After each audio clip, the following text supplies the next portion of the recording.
नमस्कार। बहुत स्वागत है आप सभी दर्शकों का मकर राशि के लिए इस वीडियो में। सबसे पहले आप सभी दर्शकों को नूतन वर्ष 2025 की बहुत बहुत शुभकामनाएं। 2025 में ज़बरदस्त वापसी करेंगे आप। Excellent bounce back. जी हाँ, मकर राशि के जातकों के लिए 2025 एक ऐसा वर्ष होने जा रहा है जिसमें मकर राशि वाले ज़बरदस्त वापसी करने जा रहे हैं। पिछले 7 वर्षों में आपने जितना कष्ट झेला, जितना आपका नुकसान हुआ, जितनी मानसिक, शारीरिक, आर्थिक पीड़ा आपने झेली, उन सब का अंत होने जा रहा है 2025 में। तो कैसे होगा ये सब, यही समझाने के लिए ये वीडियो अपलोड किया है। ये विश्लेषण आपके चंद्र राशि के आधार पर किया जा रहा है और वीडियो के अंत में मैं आपको कुछ उपाय भी बताऊंगा, जिन उपायों को करके 2025 को आप और अधिक शुभ बना सकते हैं। तो ये है मकर राशि के जातकों की कुंडली। जब भी वार्षिक राशिफल की बात की जाती है तो केवल 4 बड़े ग्रहों के गोचर पर चर्चा होती है। इसमें आप केवल 4 ग्रहों को देख पा रहे हैं। देवगुरु बृहस्पति, शनिदेव, राहु और केतु। गुरु, शनि, राहु, केतु ही वो बड़े ग्रह होते हैं जो आपके जीवन को लगभग 80% प्रभावित करते हैं और आपके जीवन की 80% घटनाएं इन्हीं ग्रहों के गोचर के कारण घटित होती हैं। अगर किसी व्यक्ति के जीवन में लंबे समय तक समस्याएं बनी रहीं, एक ख़त्म हुई तो दूसरी शुरू हुई, दूसरी ख़त्म हुई तो तीसरी शुरू हुई, तो उसका कारण इन 4 ग्रहों का गोचर ही होता है। साथ ही अगर आपको जीवन में अच्छी सफलता मिलती है तो उसमें भी इन्हीं 4 ग्रहों का महत्वपूर्ण योगदान होता है, क्योंकि ये चारों ही ग्रह लंबे समय तक एक राशि में गोचर करते हैं। 2025 में ये 4 ग्रह आपको क्या संदेश दे रहे हैं, अगर आप इस संकेत को समझ लेते हैं तो आप बहुत तेज़ी से बाउंस बैक करेंगे। बहुत तेज़ी से वापसी होगी आपकी, तीव्र वापसी। 2025 में इन 4 ग्रहों का गोचर इसलिए भी महत्वपूर्ण है कि 2025 में चारों ही ग्रह राशि परिवर्तन करेंगे। अगर आपको याद हो तो 2024 में केवल देवगुरु बृहस्पति ने राशि परिवर्तन किया था, शनि, राहु, केतु ने कोई राशि परिवर्तन नहीं किया था। तो आइए समझते हैं ये चारों ग्रह 2025 में आपको क्या क्या देकर जाएंगे।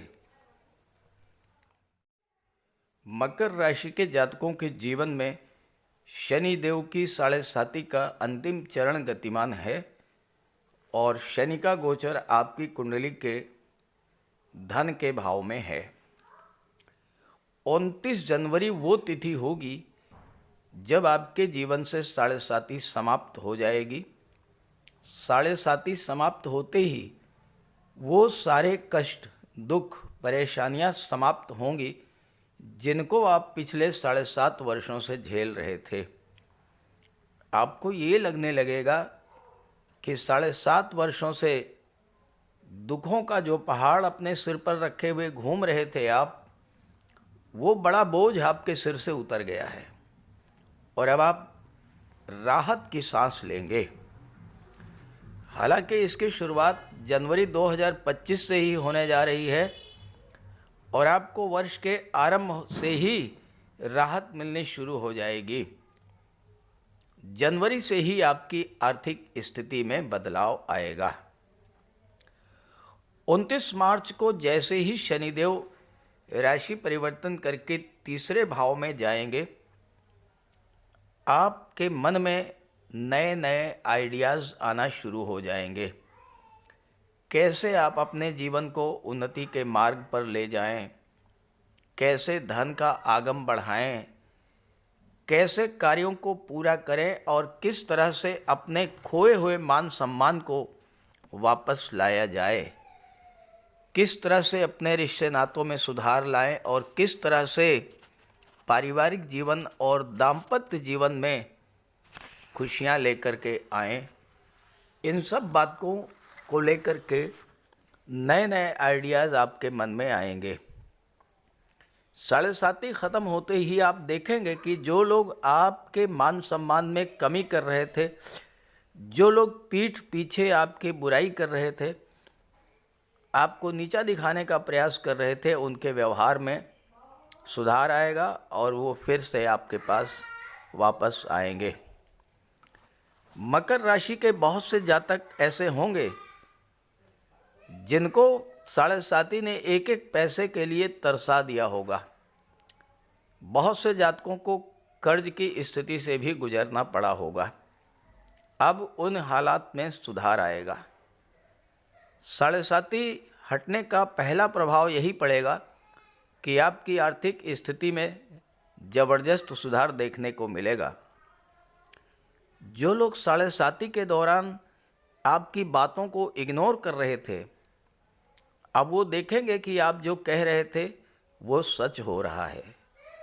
परिवार के जो लोग आपका मान सम्मान कम कर रहे थे, अब वही लोग एक बार फिर से आपकी बातों को महत्व देंगे और घर परिवार में एक बार फिर से आपका पुराना प्रभुत्व स्थापित होगा।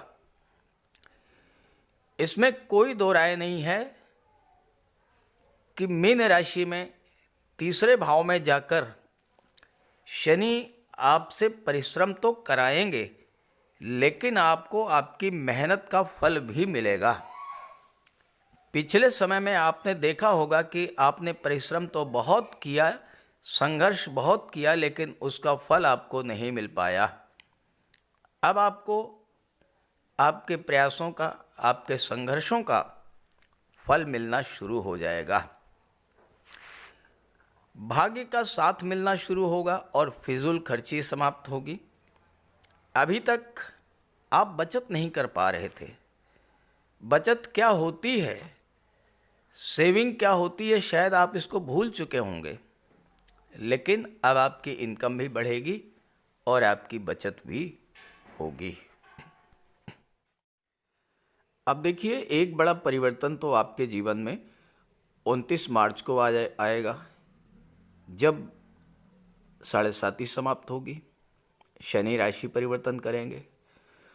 उससे भी बड़ा एक और परिवर्तन ठीक 2 महीने बाद होगा, 29 मई को, जब राहु और केतु राशि परिवर्तन करेंगे। राहु जो कि मीन राशि में थे, वो कुंभ राशि में आ जाएंगे, धन भाव में। केतु जो कन्या राशि में थे, वो सिंह राशि में आ जाएंगे, कुंडली के 8वें भाव में। 30 अक्टूबर 2023 वो डेट थी जब से राहु केतु मीन और कन्या राशि में गोचर कर रहे थे। तब से स्थितियां और भी खराब हुई होंगी। जब से राहु मीन राशि में, केतु कन्या राशि में आए, तब से ही स्थितियां आपके लिए लगातार प्रतिकूल बनी हुई हैं। भाग्य का साथ नहीं मिल पाया, आपके बहुत सारे निर्णय गलत हुए, आप करना कुछ और चाहते थे, हो कुछ और रहा था, लगातार नेगेटिव रिजल्ट मिल रहे थे, मेहनत का फल नहीं मिल रहा था, भाई बहनों से संबंध खराब हो रहे थे, कुछ जातकों को अचानक से धन हानि भी हुई होगी, दाम्पत्य जीवन में भी कटुता आई, स्वास्थ्य भी खराब हुआ और आय के साधनों में भी कमी आई। अब स्थितियां बदलेंगी। जो राहु कल तक आपको नुकसान पहुंचा रहे थे, वही राहु आपको 18 मई के बाद लाभ देना शुरू कर देंगे, क्योंकि राहु धन भाव में आ जाएंगे और केतु अष्टम भाव में। जैसे ही राहु धन भाव में आएंगे, यहाँ पर अपने मित्र शनि की राशि कुंभ राशि में गोचर करेंगे। मित्र की राशि में होंगे, अकेले होंगे। और राहु केतु की ये विशेषता है कि जिस घर में गोचर करते हैं उसके स्वामी के रूप में, उसके लॉर्ड के रूप में कार्य करते हैं। तो धन भाव के स्वामी के रूप में राहु गोचर करेंगे। अब धन का स्वामी जब धन के भाव में ही गोचर करेगा तो तेजी से धन आना शुरू होगा। अष्टम भाव पर दृष्टि पड़ेगी तो अचानक से धन लाभ होगा। डूबा हुआ पैसा मिलना शुरू होगा। जो पैसा आपको मिलना था नहीं मिल पाया, वो पैसा मिलेगा। धन की स्थितियां आपके पक्ष में आएंगी। राहु की दृष्टि छठे भाव पर पड़ेगी तो कर्ज का जो बोझ आप पर लदा हुआ था वो उतरेगा। कैरियर की बाधाएं दूर होंगी, सफलता मिलेगी। जिन छात्रों को नौकरी नहीं मिल पाई उनको नौकरी मिलेगी। कार्य क्षेत्र में भी तेजी आएगी क्योंकि राहु की दृष्टि दशम भाव पर पड़ेगी। राहु और केतु जितना तेजी से लेते हैं उतना ही तेजी से वापस भी करते हैं, देना भी जानते हैं। और अचानक से आपको बहुत सारी चीज़ें राहु देना शुरू करेंगे।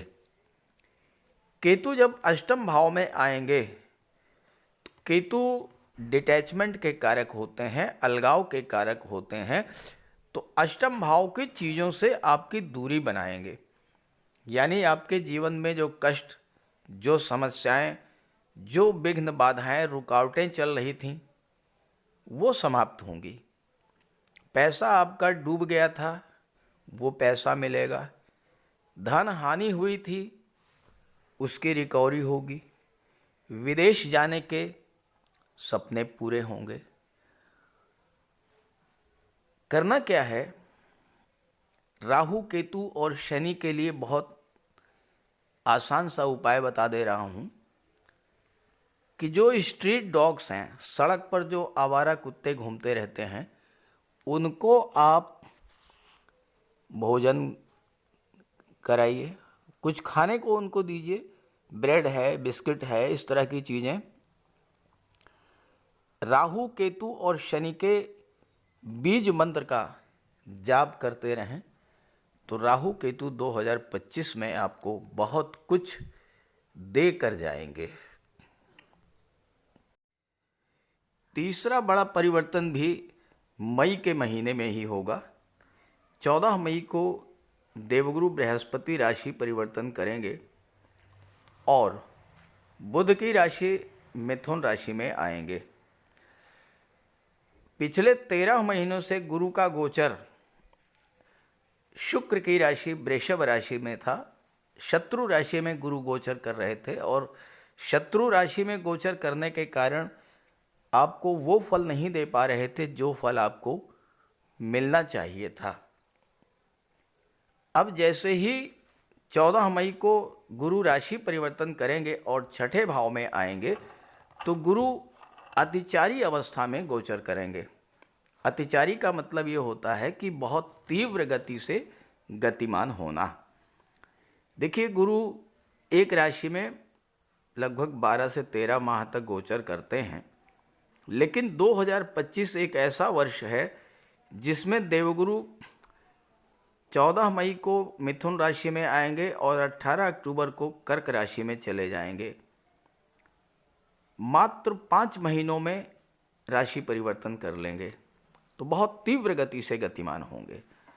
और देवगुरु जब तीव्र गति से गतिमान होंगे तो फिर आपको छठे भाव के फल बहुत तेजी से मिलेंगे। गुरु की दृष्टि 10वें भाव पर, तो 10वें भाव के फल बहुत तेजी से मिलेंगे। 12वें भाव के फल बहुत तीव्र गति से प्राप्त होंगे और धन भाव के फल आपको बहुत तीव्र गति से प्राप्त होंगे। तो गुरु धन के कारक होते हैं, संतान के कारक होते हैं, शिक्षा के कारक होते हैं, मान सम्मान और भाग्य के कारक होते हैं। तेजी से भाग्य का साथ मिलना शुरू हो जाएगा। आपके मान सम्मान में वृद्धि होगी। आपके कार्यों को गति मिलेगी। कार्य तेजी से बनना शुरू हो जाएंगे। विदेश जाने की इच्छा थी, विदेश जाने के सपने पूरे होंगे। सबसे बड़ा परिवर्तन जो आएगा वो धन की स्थिति में आएगा। आर्थिक पक्ष आपका बहुत मजबूत होगा। तेजी के साथ आपको धन की प्राप्ति होगी। और 18 अक्टूबर को गुरु चौथे भाव में आ जाएंगे, अपनी ही राशि में, अपने मित्र की राशि में, कर्क राशि में। और कर्क राशि गुरु की उच्च की राशि है। जब उच्च की राशि में आएंगे तो फिर यहाँ सप्तम भाव के फल आपको तेजी से मिलेंगे। विवाह आपका अचानक से संपन्न होगा। दाम्पत्य सुखों में वृद्धि होगी। व्यापार व्यवसाय में वृद्धि होगी। यहाँ पर गोचर करते हुए लाभ के भाव पर दृष्टि पड़ेगी तो आपकी इनकम तेजी के साथ बढ़ेगी। कार्यों को गति मिलेगी, सफलता मिलेगी। बिजनेस आपका तेजी से बढ़ेगा। और पिछले 7 वर्षों में आपने जितना नुकसान उठाया है, जो आपने कष्ट झेला है, उन सभी का अंत होना शुरू हो जाएगा। आप बहुत तेज़ी से वापस करोगे, बहुत तेज़ी से बाउंस बैक करोगे 2025 में, क्योंकि शनिदेव, राहु, केतु और गुरु चारों का ही गोचर ऐसा रहेगा जो आपको आपके जीवन में बहुत तेज़ी के साथ आगे लेकर के जाएगा। तो इस गोचर का लाभ उठाइए और ये वीडियो, ये जानकारी अपने साथियों मित्रों को भी ज़रूर शेयर कीजिएगा। साथ ही साथ एक बार फिर से आप सभी को नववर्ष 2025 की बहुत बहुत शुभकामनाएं। नमस्कार।